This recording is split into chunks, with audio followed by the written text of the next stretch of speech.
Welcome to Namaskar, good evening. Merry Christmas to everyone. Welcome to another edition of Farmers Bulletin.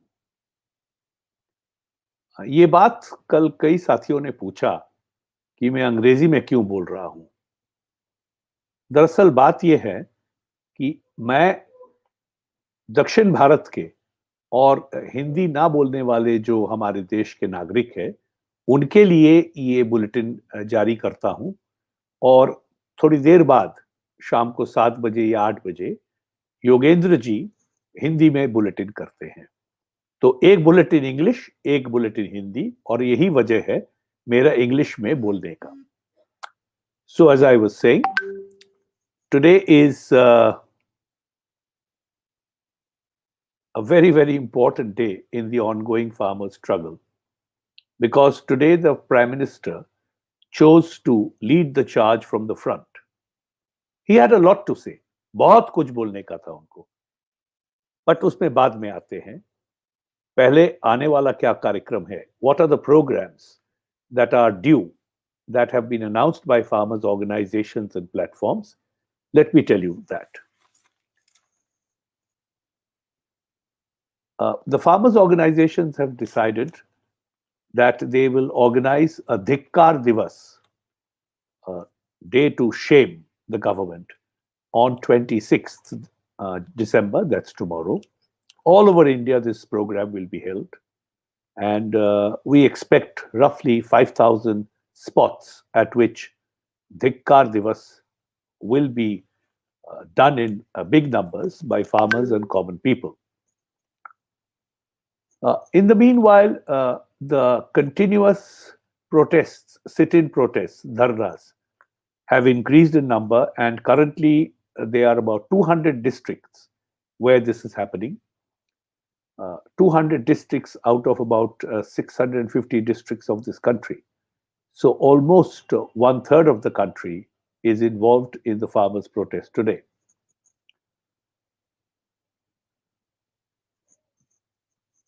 A very curious thing has happened. 2 days ago, farmers in Haryana protested against the Chief Minister of Haryana. They did not gherao him. They did not do anything that was violent. All they did was wave black flags at the Chief Minister. Now, there is something with the BJP and the color black. Whenever someone shows a black flag or a black balloon, as they did in Chennai, they get very rattled. So the Haryana government has launched attempt to murder cases against 13 farmer leaders for waving black flags at the Chief Minister. This shows the nervousness that BJP is currently facing with the ongoing farmers' agitation. Today is a very happy day for one of the protest site, the Shahjahan Post site, which is the Delhi-Jaipur highway. Thousands of farmers in a cavalcade of hundreds of vehicles reached from Maharashtra today to that protest site and have joined the protest site. In the meanwhile, farmers from Karnataka have also reached. I request the government, the central government, and the railway ministry to immediately allow special trains for farmers to reach protest sites. Oh, we will pay for the tickets, not a problem at all. And then the government will see the all India nature of the protest. Thousands and thousands of farmers are ready to join this historic farmers' protest in Delhi. And the only thing that is standing between them and their joining the protest is the non-availability, I would say the deliberate non-availability of trains by the government. So if the government really wants to know and really wants to challenge the farmers' movement to prove that it is an all-India movement, I say, please start the trains. Please start the trains. We will book full trains. We will buy tickets and we will reach the protest site and we will show you how this number jumps by lakhs and lakhs and lakhs every day.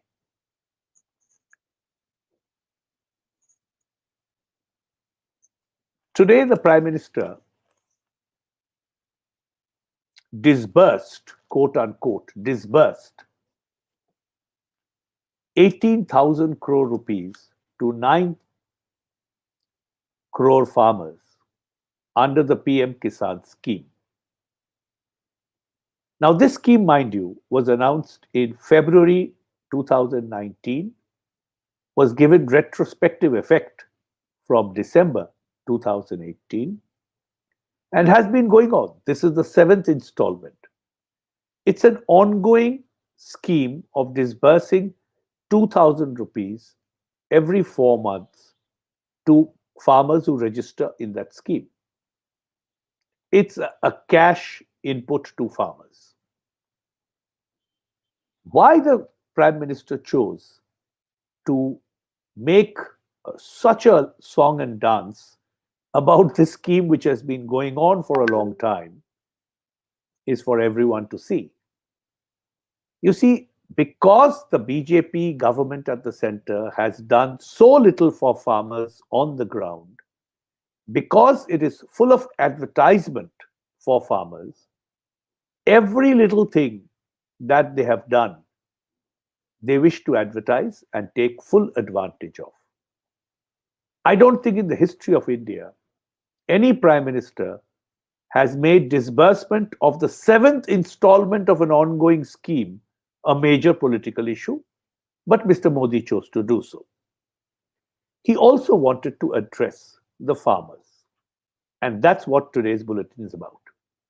What did the Prime Minister exactly say to the farmers of India today? To begin with, it was not the farmers of India. He addressed farmers only in 6 states of India.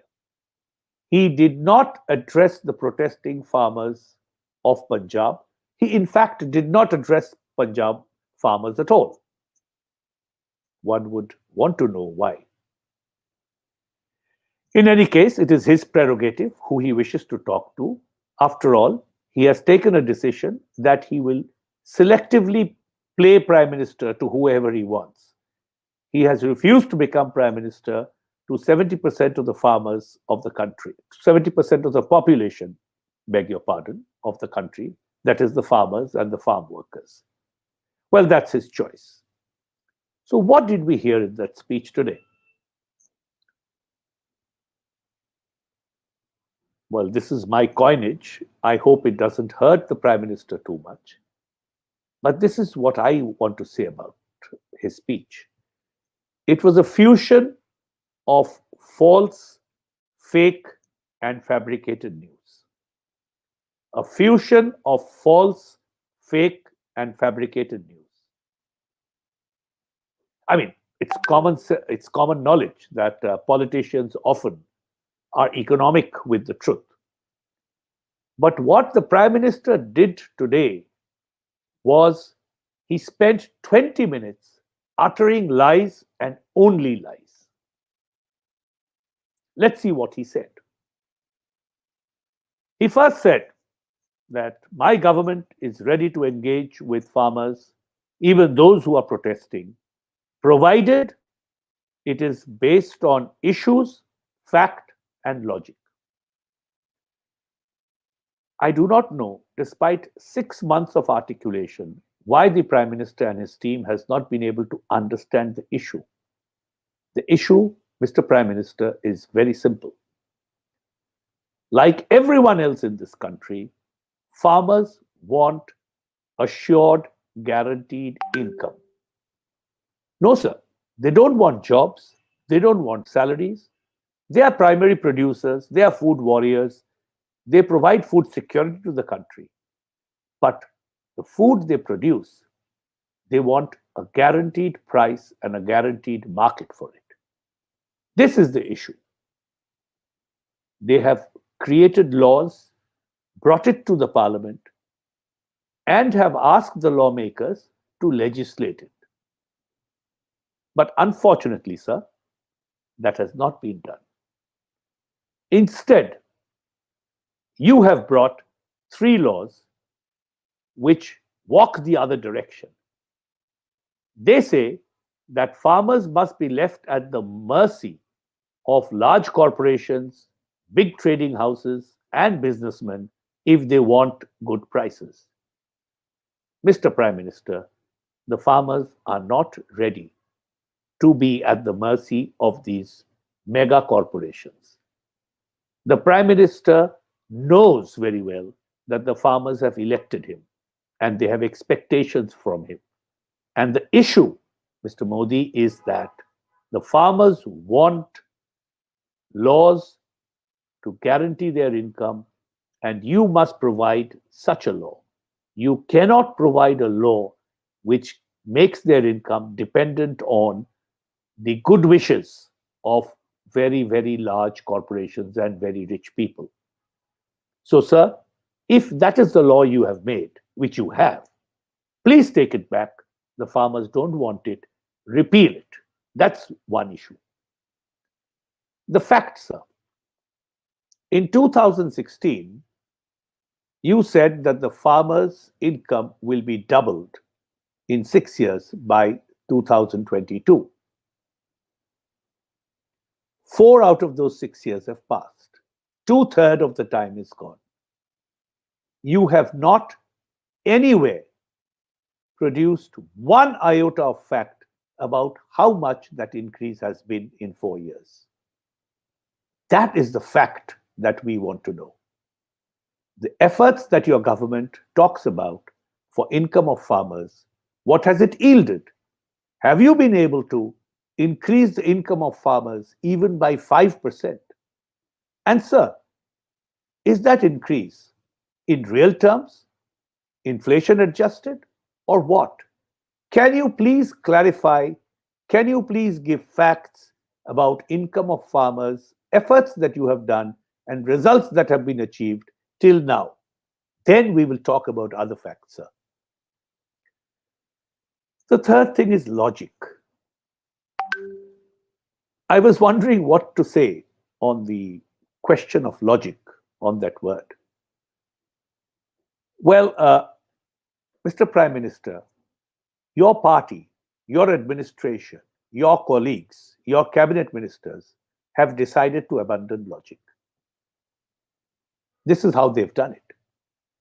When the farmers started marching, you first said that these are separatists, Khalistanis. You identified some topi dadiwala farmers and said these are Pakistanis.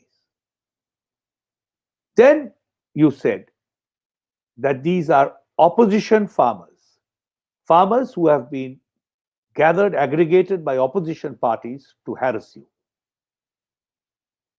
And today you said something worse, but I'll come to that. So, sir, logic is not something that is terribly friendly to you.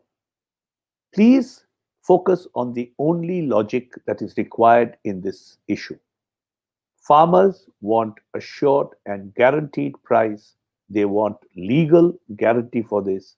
And that is the only logic that will work. So that's that about issues, facts, and logic. The Prime Minister also talked about direct benefit transfer as if it's something he has invented. Well, for his information, the previous UPA government had already set up the mechanism for it and had tried it on trial basis. So thank you for nothing, Mr. Prime Minister. These are old ideas which are being implemented by your administration. So please stop trying to reinvent the wheel. The Prime Minister spoke about West Bengal farmers being left out of PM Kisan, his scheme of 6,000 rupees per year per farming family. Yes, West Bengal farmers are not getting it.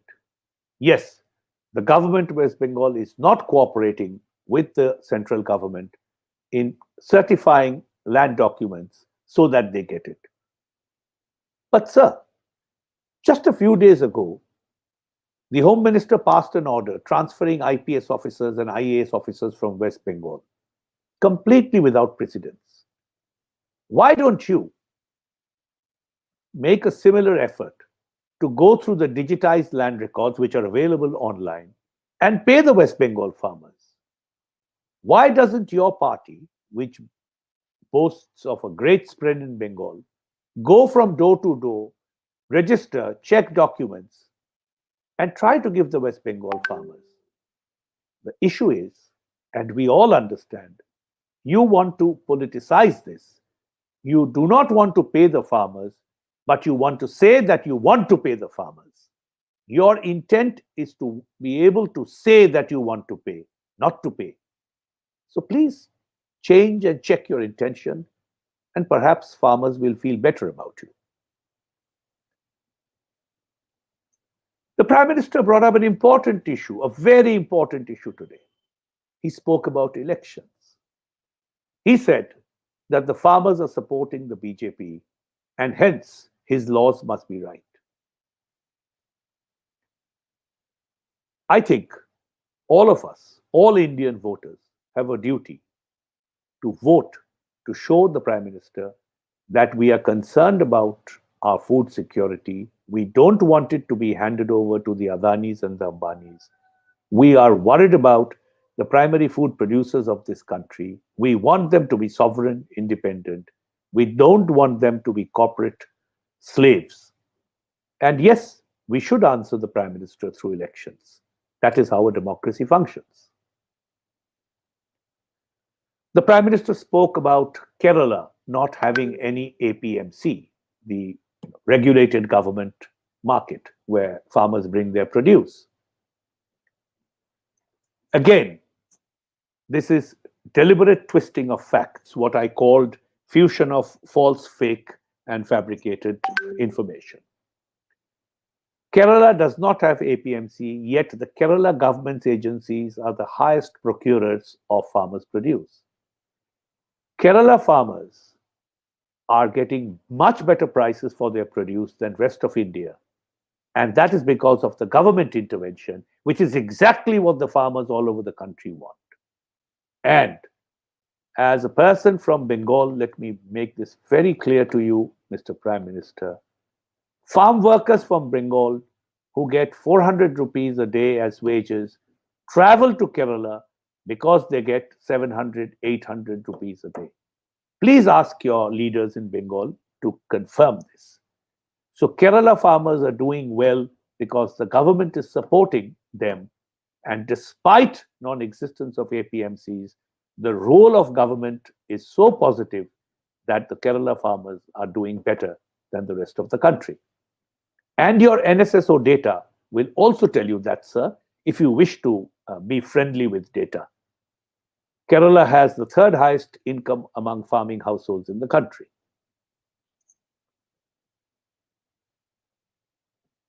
Lastly, the unkindest cut from the Prime Minister was that farmers' organizations are shifting demands. I repeat what I said in the beginning. There is one demand. Give us assured, guaranteed, legalized income. Give it to us through announcing MSP for all crops and ensure that all farmers all over India get it. You find the way to do it, but it must be a legal guarantee. There is no change of goalpost. It is you and your administration, sir, that has been constantly changing the goalpost. Don't do it. Don't obfuscate the movement. Don't confuse the people of this country. Believe me, Indians are much smarter than you think they are. They do understand the issue. So, your political articulation, your attempt to confuse everyone, to create cloud on a clear sky, will not work, sir. So, no change of goalpost. And if there is any change, it is from your side, sir. So, don't change the goalpost. We have one game to play, that is the right to live with dignity today and to secure our future and the future of our children for tomorrow. Please work on it. We have elected you as the Prime Minister of this country to do just this job. Stop working for the big corporations. Stop working for those who may have funded your party in elections. They may fund you, sir, but ultimately it is the vast majority of voters and farmers and farm workers who have voted for you. You owe a duty to them to serve them. That's all for today. I think I've reached my time limit of 20 minutes. I'll be back tomorrow with more information about the ongoing farmers' movement. Once again, thank you for listening to me, and Merry Christmas once again to all of you. Have a wonderful evening.